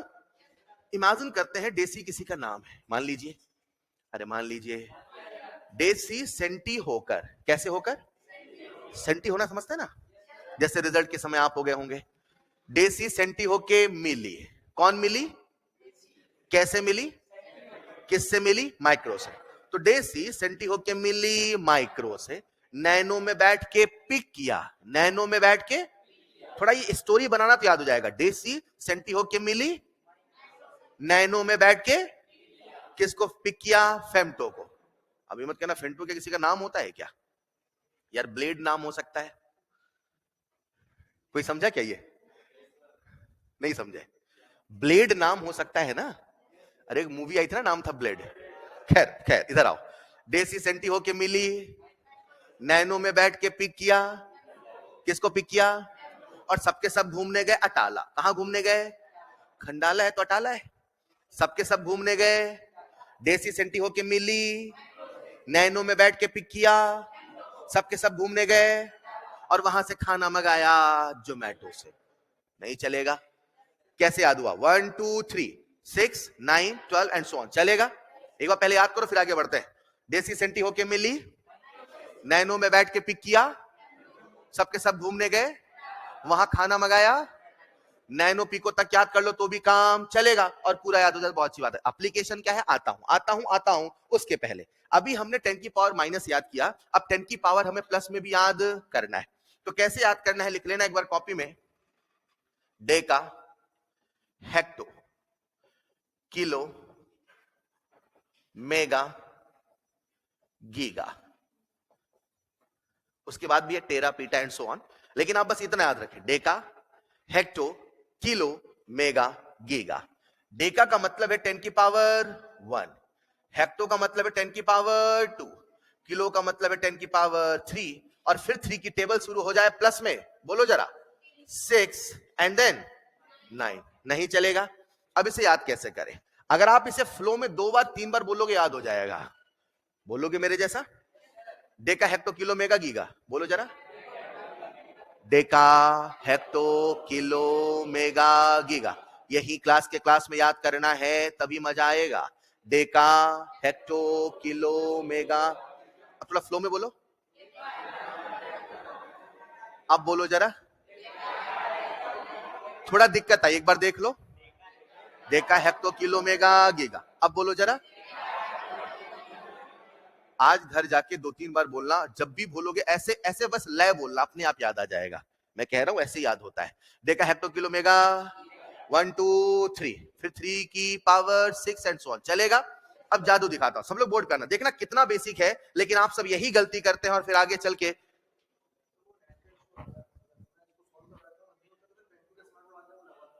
ठीक है। आइए जरा प्यारे बच्चों, आप सबका ध्यान मुझे बोर्ड पे चाहिए। मैंने आपके सामने लिखा 1 सेंटीमीटर। क्या लिखा? अरे थक गए क्या भाई? सुन रहे हो ना? सुन रहे हैं बच्चे? 1 सेंटीमीटर। देखो ऐसा है ना, मैं किसी को टोकता हूं ना कुछ कहता हूं, मैं फिर कहता हूं, अगर अगर हमने फैसला लिया तो सही साबित करके बताएं। साल चला जाता है, समय चला जाता है और अंत में अगर रह जाता है तो पछतावा। साल आपका है, पैसा आपका है, समय आपका है, सब कुछ आपका है, सब कुछ। हम यहां पे केवल आपके रास्ते आसान बनाने के लिए, हम आपको वहां तक नहीं पहुंचा सकते। मैं क्लियर कहता हूं, आपके रास्ते हम आसान बनाने के लिए, अगर आप, मैं अक्सर बच्चों से कहता हूं, बार बार हाथ छुड़ा के जाओगे ना, 2-3 महीने टोकते हैं, उसके बाद टोकते भी नहीं है। आप अपने रास्ते चलते रहिए, क्योंकि आप सब छोटे बच्चे नहीं यार, you all are having maturity enough. आपको पता है मेरे लिए सही क्या है, मेरे लिए गलत क्या है। लेकिन मेरा एक सिंपल सा मतलब है कि अगर आपने पढ़ने का फैसला लिया तो पूरी ताकत से पढ़िए, या तो फैसला मत लीजिए, और लिया है तो पूरी ताकत से करिए यार। ऐसा नहीं दुनिया भीड़ चाल में चल रही, सर हम भी डॉक्टर बनेंगे, हम भी, ऐसे नहीं होता भाई। इतना आसान होता ना, इतना आसान होता, ठीक है, जो अफवाहें चल रही छोड़ो उसे, इतना आसान होता तो फिर हर साल यूं ही नहीं इतनी कम सीट में सिलेक्शन होता। तो प्लीज प्लीज प्लीज, चलेगा, मैं मानता हूं आप सब हैं उसमें, लेकिन कहते हैं पहले दिन कुछ बातों को, कुछ प्रिंसिपल को, कुछ आधार लेके चलते, उन बातों से बात कर रहा हूं मैं, चलेगा। कुछ दिनों तक टोकते, बाद में टोकते नहीं। सबको सिलेबस की टेंशन है, सबको इसकी टेंशन है, सबको अपना काम करना है, no one is going to care. लेकिन हाँ, जुड़े रहोगे तो मजा आएगा, चलेगा। आपको अपनी सिलेबस की टेंशन है, मुझे ये करना वो करना, हमें अपने लेक्चर, सबका अपना अपना चलता है, बस आपको जुड़े रहना है। तो प्यारे बच्चों, कहानी चल रही थी, इसे हम कैसे यूज करें, आओ इसका जादू दिखाता हूं। अब जादू देखने का समय है और आप सबका ध्यान चाहिए। मैंने आपके सामने लिखा 1 सेंटीमीटर, क्या लिखा? मीटर के पहले क्या लिखा है? शब्द नहीं ये, शब्द नहीं ये। जैसे आपके सामने सेंटी आएगा, आप सबके मन में क्या जाएगा प्यारे बच्चों? 10 की पावर -2 मीटर। डन। यहां भी दिक्कत नहीं है, दिक्कत कहां है सुनिएगा। मैंने आपके सामने लिखा 1 माइक्रोमीटर। 1, क्या सबको माइक्रो का मतलब पता है? डेसी, सेंटी, मिली, माइक्रो, नैनो, पिको। बोलो एक बार। डेसी सेंटी होके मिली, पक्का? माइक्रो कितना होगा? 10 की पावर माइनस। तो मैं कह दूं 1 माइक्रो। माइक्रो के पहले क्या लगा है? सॉरी, मीटर के पहले क्या लगा है? इसे माइक्रो पढ़ते, राइट? राइट। क्या ये प्रीफिक्स है? ये शब्द है कि नंबर है? शब्द नहीं है। तो जहां 1 माइक्रोमीटर से मैं कह सकता हूं 10 की पावर -6 मीटर, हाँ या ना? बच्चे को दिक्कत यहां नहीं, बच्चे को दिक्कत यहां आती है, और यहीं से वो सवाल गलत करता है। छोटा सा पॉइंट है, सुनिएगा। मैंने आपके सामने लिखा, आ रहा हूं मुद्दे पे, 1 नैनोमीटर। कितने बच्चे से लिख पाएंगे? लिख लोगे? कैसे लिखोगे? कॉपी में देख लो। नैनो का मतलब 10 की पावर माइनस, मैं कह दूं 10 की पावर -9 मीटर, चलेगा? अब मैंने आपके सामने लिखा 1 सेंटीमीटर स्क्वायर। 1 सेंटीमीटर, बोलो अब कैसे लिखोगे? सेंटिस। सेंटिस शब्द नहीं है, तो मैं क्या कह दूं? 10 की पावर -2 मीटर स्क्वायर। सही है कि गलत है? गलत है। हाँ, देखो आता था आपको, ऐसा नहीं था लिखना नहीं आता था, लेकिन जहां गलत है, एक छोटा सा पॉइंट यही मैं आपसे कहना चाह रहा हूं। इसे कैसे लिखें? जब सेंटीमीटर स्क्वायर है तो ये मीटर का स्क्वायर नहीं है, सेंटीमीटर का स्क्वायर है। किसका स्क्वायर है? तो जब आप सेंटीमीटर लिख रहे हैं और सेंटीमीटर स्क्वायर लिख रहे हैं, तो सेंटी का मतलब है 10 की पावर -2, तो 10 की पावर -2 मीटर लिखा, उस पूरे का स्क्वायर करना पड़ेगा। अरे हाँ या ना? और इस पूरे का जो स्क्वायर होगा वो कितना आएगा? 10 की power -4 metre square. Is this clear? अगर समझ पाए तो अब मुझे बताना जरा, थोड़ा सा ट्विस्ट लाता हूं, थोड़ा सा ट्विस्ट, फिर कॉपी में लिख लेना, ठीक है? मैंने लिखा 1 सेंटीमीटर क्यूब। क्या लिखा? 1 सेंटीमीटर। अब बताओ कैसे लिखोगे? ये मीटर का क्यूब है कि सेंटीमीटर का क्यूब है? और सेंटी शब्द नहीं है, शब्द नहीं है। जब भी सेंटी आएगा दिमाग में तुरंत चमकेगा नंबर, और जब भी नंबर आएगा तो अपने दिमाग में शब्द भी चमकना चाहिए। शब्द है तो नंबर है, नंबर है तो दर्जन का मतलब 12 है, तो 12 का मतलब दर्जन भी तो है ना यार। अरे तो प्यारे बच्चों, 1 सेंटीमीटर क्यूब यानी 10 की पावर -2 का क्यूब, यानी 10 की power -6 metre cube. Is this clear और नॉट? क्लियर यहां तक? पक्का?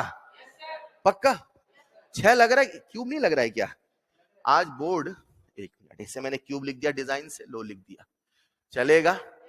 एक छोटी सी चीज बताता हूं, फिर सवाल करना सिखाता हूं। इसे कॉपी में लिखना चाहे लिख, खास करके लास्ट के दोनों पॉइंट लिखिएगा। अब इसे हम सवाल में कैसे कन्वर्ट करने वाले हैं, छोटा सा यूनिट कन्वर्जन का खेल बताऊंगा। उसके पहले कुछ बातें आपको बता दूं। आप सबको पता होना चाहिए कि जो 1 डेसीमीटर क्यूब होता है, जो 1 डेसीमीटर क्यूब होता है, वही 1 लीटर भी होता है। लिख लें कॉपी में, 1 डेसीमीटर क्यूब को ही हम 1 लीटर कहते हैं। 1 डेसीमीटर क्यूब को ही हम 1 लीटर कहते हैं, चलेगा? नहीं समझे? अब इसकी दिक्कत पता कहां आती है? हम लोग पढ़ते हैं काइनेटिक्स, और काइनेटिक्स में से बोलूंगा इसकी रफ्तार है 2 मोल पर डेसीमीटर क्यूब। बच्चा परेशान, उसे दिक्कत और कहीं नहीं, उसे दिक्कत इसमें है कि भैया मोल पर डेसीमीटर क्यूब ही समझ में नहीं आ रहा है। इसीलिए इस चैप्टर का नाम है some basic concept of chemistry. ये बातें छोटी है, लेकिन ये बातें छोटी छोटी आपको सवाल की समझ को बड़ी या कम कर देती हैं। तो अगर मैं कहता हूं डेसीमीटर क्यूब, तो 1 डेसीमीटर क्यूब कितना होता है? याद रहेगा? इन द सेम वे, क्या सभी बच्चों को मिलीलीटर समझ में आता है? 1 मिलीलीटर जिसे हम कई बार सेंटीमीटर क्यूब भी कहते हैं। क्या कहते हैं? सेंटीमीटर। और सेंटीमीटर क्यूब को हम शॉर्ट फॉर्म में कैसे लिखते हैं? 1 सेंटीमीटर क्यूब। चलेगा ना? सेंटीमीटर लिखने का तरीका है यार। और यही होता है प्यारे बच्चों 1 ml। कितना होता है? अब मैं आगे चल के आपसे सवाल पूछूंगा। 1 सेंटीमीटर क्यूब पानी में पानी के मोल निकालो। आपको दिक्कत और कहीं नहीं आई, आपको दिक्कत सेंटीमीटर क्यूब समझने में आएगी। पहले इन यूनिट्स को याद करो। 1 सेंटीमीटर क्यूब को क्या कहते हैं? 1 ml। लिखते चले कॉपी में। अब एक छोटा सा सवाल मैं आपसे पूछता हूं, पूछ लूं? पूछ लूं? 1 डेसीमीटर क्यूब कितना लीटर? तो 2 डेसीमीटर क्यूब, 3 डेसीमीटर क्यूब। शानदार शानदार। अब मैंने कहा मोल पर डेसीमीटर क्यूब। क्या बोला? मोल पर डेसीमीटर क्यूब। तो क्या उसे मोल पर लीटर मान लोगे? मैंने कहा मोल पर सेंटीमीटर क्यूब। क्या बोला? तो क्या सेंटीमीटर क्यूब को ml मान लोगे? मैंने कहा पानी का 18 सेंटीमीटर क्यूब। पानी का पानी लिया मैंने 18 सेंटीमीटर क्यूब। बोलो कितना पानी? सेंटीमीटर क्यूब में फील नहीं आता, मगर ml में फील। अरे बोलो ना यार। और मजा तो तब आएगा जब मैं आपसे कहूंगा पानी की डेंसिटी होती है 1 ग्राम पर ml। पानी की डेंसिटी होती है क्या? किसकी? कितनी? क्यों? क्योंकि वो है, पानी है ऐसा। पानी की डेंसिटी कितनी है? अरे यार, पानी की डेंसिटी कितनी है? नहीं समझे? क्यों है? पानी ऐसा है 1 ग्राम पर ml। यानी 1 ml का कितना वजन? एक गाड़ी की रफ्तार है, यूनिट पढ़ना सीखिए। एक गाड़ी की रफ्तार है 20 किलोमीटर पर आवर। कितनी रफ्तार है? तो कैसे पढ़ते हो आप इसे? इसका फील क्या है? 1 घंटे में कितने किलोमीटर चली? पक्का? तो गाड़ी कितने किलोमीटर चली? गलत। पहले बताओ कितने देर चली? नहीं समझे? गाड़ी की रफ्तार है 20 किलोमीटर पर आवर। तो मैंने कहा गाड़ी कितने किलोमीटर चली? आपने तुरंत कहा 20 किलोमीटर चली। अरे पहले आपको पूछना, सर बताओ कितने देर चली। अगर पानी की डेंसिटी है 1 ग्राम पर ml, कितनी है? 1 ग्राम। पढ़ो इसे, कैसे पढ़ोगे? 1 घंटा 20 किलोमीटर। तो पढ़ो ना यार। 1 ml 1 ग्राम, तो 2 ml 10 ml 18 ml। मेरे हाथ में कितना पानी था? भूल गया थे। पानी था आपके हाथ में? अरे था ना कुछ देर पहले। कितना पानी था? 18 ml था कि 18 ग्राम था? वही 18 ml है, वही 18 और वही 18 सेंटीमीटर क्यूब है, वही 18 सीसी है। ऐसे सवाल कंफ्यूज करता है, कठिन नहीं पूछता, कंफ्यूज करता है। Is this clear? अब सुनना ध्यान से। मैंने आपके सामने कुछ बेसिक यूनिट कन्वर्जन की बातें बताई। एक छोटा सा किस्सा सुनाता हूं। आपने कभी घर बनते हुए देखा है? टीवी में, रियल में भी देखा होगा। जिन्होंने रियल में नहीं देखा उन्होंने टीवी में देखा होगा। टीवी में भी नहीं देखा, सुना होगा घर बनते हुए। हाँ या ना? घरों में पानी की टंकी बनती है। बोलो, बनती कि नहीं बनती? पानी की टंकी समझते हैं? तो घरों में जब पानी की टंकी बनती है तो जो लोग बनाते हैं वो कोई ज्यादा पढ़े लिखे नहीं होते। उनसे आप कह दो भैया हमें इतने लीटर की पानी की टंकी चाहिए, उनसे आप बस बता दो 10,000 लीटर की चाहिए, 1,000 की, जितनी भी लीटर की। कंस्ट्रक्शन करने वाले लोग पढ़े लिखे नहीं होते हैं। आपसे कमी है, आप तो 12वीं पास है फिर भी। अरे यार शर्म कर लो, प्राउड की बात है ना। स्कूल यार, स्कूल लेवल क्रॉस कर लिया आपने। पढ़े लिखे नहीं होते, उनसे कह दो हमें 10,000 लीटर की पानी की टंकी चाहिए। वो बना के दे देंगे और आपसे कहेंगे सर पानी भर के देख लो, 10,000 लीटर ही आएगा। पानी पहले भरते नहीं, पहले टंकी बनाते फिर बाद में कहते पानी भर के देख लो। उन्हें कैसे पता है? उन्हें एक छोटी सी इक्वेशन पता है। उन्हें पता है अगर पानी की टंकी बनाई जाए, उसकी लंबाई रखी जाए 1 मीटर। कितनी रखी जाए? 1 मीटर। इतना होता है? कितना होता है? 1 मीटर कितना होता है बेटा, बताओ जरा। इतना तो नहीं होता ना 1 मीटर? ठीक है। अब आप कहोगे सर कैसी बेसिक बातें हो रही। यही बेसिक फील जनरेट कर रहा हूं। ये आपके अंदर में सोचने का तरीका डेवलप कर रहा हूं। ये फील चाहिए मुझे। आप बस सुनते हो ना, सुनने के साथ साथ मेरे मन में उसका इमेजिनेशन भी। बस लंबाई लो 1 मीटर, चौड़ाई लो 1 मीटर, ऊंचाई लो 1 मीटर। कितनी लंबाई है, चौड़ाई, ऊंचाई? क्या बना रहे हैं? भूल गए आधे। पानी की टंकी बना रहे हैं बेटा। लंबाई चौड़ाई ऊंचाई कितने मीटर ली, वॉल्यूम कितना होगा, length into weight into height कितना होगा volume, 1 metre into 1 metre into 1 metre, 1 metre. जानते हो उसमें कितना पानी आएगा, 1000 लीटर। कितना पानी आएगा, कितना पानी आएगा। ये आपके लिए इतना इंपॉर्टेंट रिलेशन होने वाला आप इमेजिन नहीं कर सकते। जब भी सवाल आपसे बोलेगा 1 मीटर क्यूब, क्या बोलेगा, तो आपके मन में आ जाना चाहिए 1000।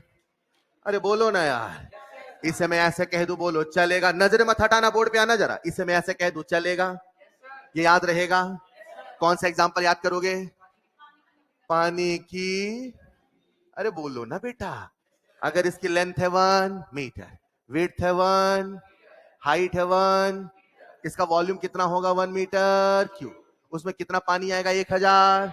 आ जाओ जरा, क्या 1 लीटर ही 1 डेसीमीटर क्यूब होता है, क्या 10 की, नजरें मत हटाना प्लीज, क्या 10 की पावर 3 लीटर को मैं कह दूं 10 की पावर 3 इंटू 1 लीटर चलेगा, अरे कह दूं ना। और जहां 1 लीटर उसे 1 डेसीमीटर क्यूब कह दूं चलेगा। यानी मैं कह सकता हूं कि 1 मीटर क्यूब ही 1000 डेसीमीटर क्यूब है, बोलो हाँ या ना, अरे हाँ या ना, ऐसा कह सकता हूं नहीं कह सकता हूं, पक्का। रुको जरा, 1 मीटर क्यूब में कितने लीटर, हाँ, तो बोलो 1 लीटर में कितने मीटर क्यूब, इसमें इसमें तो इसमें कितना, चलो मैं करता हूं, आ जाओ जरा, कोई दिक्कत नहीं, सीखेंगे, देखना जरा, 1 मीटर क्यूब में कितने लीटर, तो मैं कह दूं 10 की पावर 3 को नीचे ले आऊं, आप भी ले आओ बेटा, ले आए क्या, तो मैं आपके सामने कह दूं 1 लीटर इक्वल टू 1 लीटर, मैं आपके सामने लिख दूं 1 लीटर इज, बच्चों लोग गेम खेलते थे बिना पेन उठाए चित्र बना के, बताओ है, आज खेल लो जीत जाओगे, हाँ खेलते थे ना वो गेम यार, खेला कि नहीं खेला ना, बिना पेन उठाए चित्र बना के बताओ, है खैर। 1 लीटर इज इक्वल टू 1/10 की पावर 3 मीटर क्यूब, चलेगा बच्चों, तो मैं कह दूं यहां से 1 लीटर इक्वल टू 10 की पावर -3 मीटर क्यूब, हाँ या ना। मैं क्या सिखाना चाहता था, दो बातें, एक 1 डेसीमीटर क्यूब 1 लीटर होता, याद रहेगा, और दूसरा जब भी कभी मीटर क्यूब और लीटर में रिलेशन आए, मीटर क्यूब और, तो पानी की टंकी का एग्जांपल आपके मन में आए, दो बातें क्लियर करो। अब हर सवाल आपसे बनने वाला कैसे सिखाता हूं, ठीक है, ये पहले याद करो, याद हो गया। ये एक बात बताओ, 1 किलोमीटर में कितना मीटर होता है?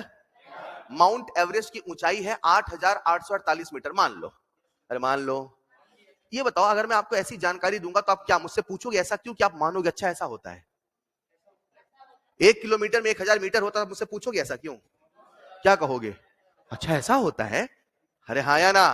तो मैंने कहा 1 मीटर क्यूब में 1000 लीटर होता, आप मुझसे पूछोगे ऐसा क्यों, आप क्या कहोगे, अच्छा ऐसा होता है, कुछ चीजें दिमाग में सेव भी तो करनी होती है ना। मैंने अभी फैक्ट बताया, अभी फैक्ट से सवाल कैसे बनते आता हूं, पहले से लिख लीजिए। नेक्स्ट पॉइंट, ये लिख लिया था बच्चों, लिखो नेक्स्ट पॉइंट। सर आज पहले दिन इतना थोड़ी पढ़ते हैं सर, ऐसा नहीं है, अपन केवल पढ़ते हैं, है ना, आज पहला दिन से थोड़ा कम पढ़ रहे हैं।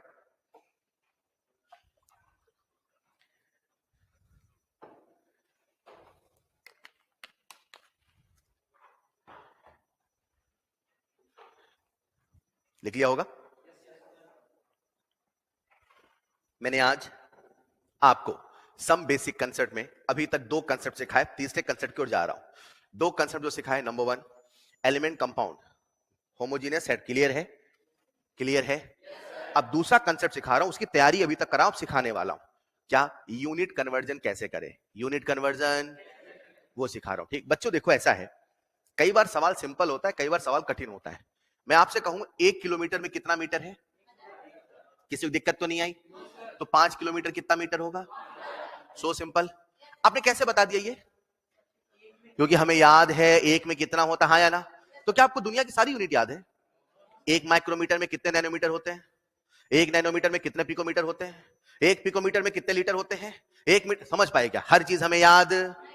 लेकिन सवाल तो पूछेगा तो क्या करे, अब क्या करे वो सिखाने वाला। दुनिया का या तो कठिन सवाल होगा या तो आसान सवाल होगा, कुछ आपको याद होगा, कुछ आपको याद, जो याद होगा सीधे बताना।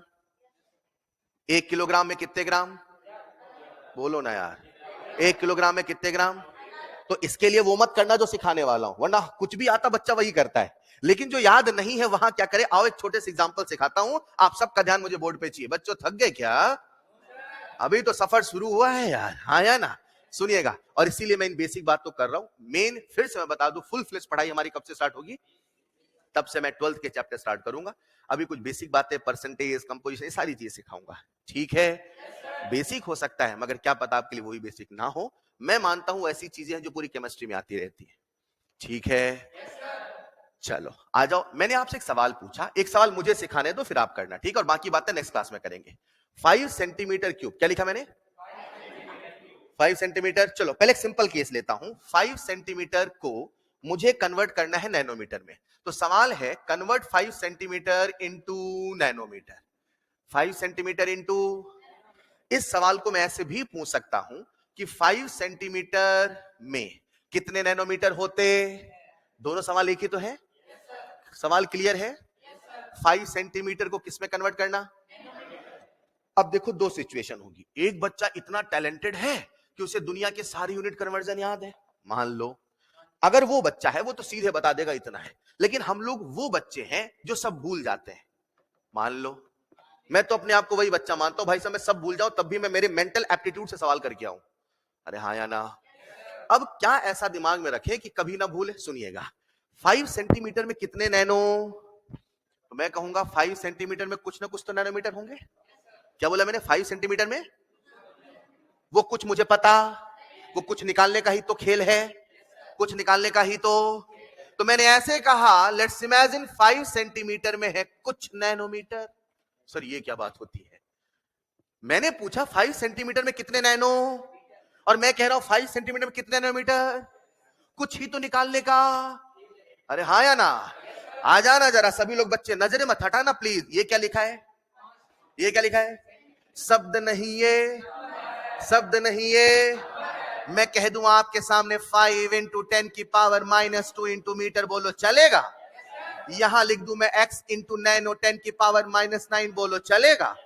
यहां लिख दूं मीटर, बोलो चलेगा? क्या मीटर से मीटर कैंसल आउट होगा? क्या x की वैल्यू सॉल्व होके आएगी?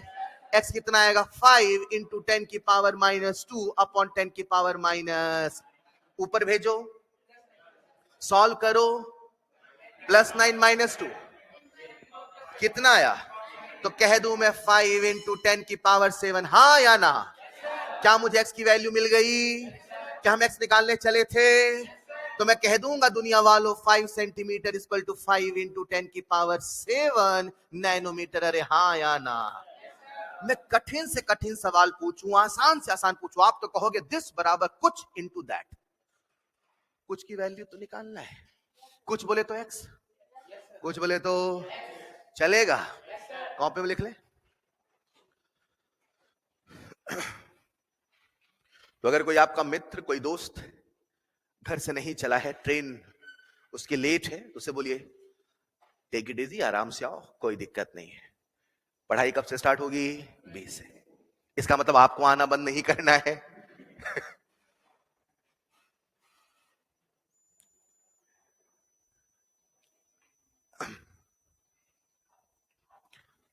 तो ये कहानी जारी रहेगी नेक्स्ट क्लास में।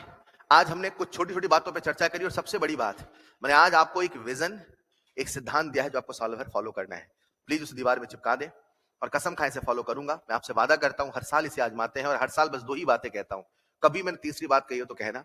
और जिन बच्चों ने फॉलो किया है उनको परिणाम मिला है, ठीक है? Daily class and regular homework, बस और कुछ नहीं चाहिए। कितनी बातें? क्लास और होमवर्क। होमवर्क क्या करना, एनसीईआरटी कब करना, नहीं करना, क्या, सब मेरी टेंशन है। आपकी तो बस 2 टेंशन है। कितनी? नंबर 1 क्लास, नंबर 2, अब मुझसे मत पूछना सर एनसीईआरटी करे ना करे, सर कितना करे, सब मेरी हेडेक है भाई। मैं बताऊंगा क्या कितना करना है, चलेगा? आपको तो बस 2 चीज की टेंशन लेनी है, एक क्लास, दूसरा होम, बस। That's all for today. प्यारे बच्चों पढ़ते रहिए, आज कितना ही, मिलते हैं नेक्स्ट क्लास में। Thank you so much. Online वालों, क्या आप सबको ऑडियो वीडियो क्लियर था? अब क्या, चलिए तो क्लास को मैं एंड कर रहा हूं, ठीक है साहब।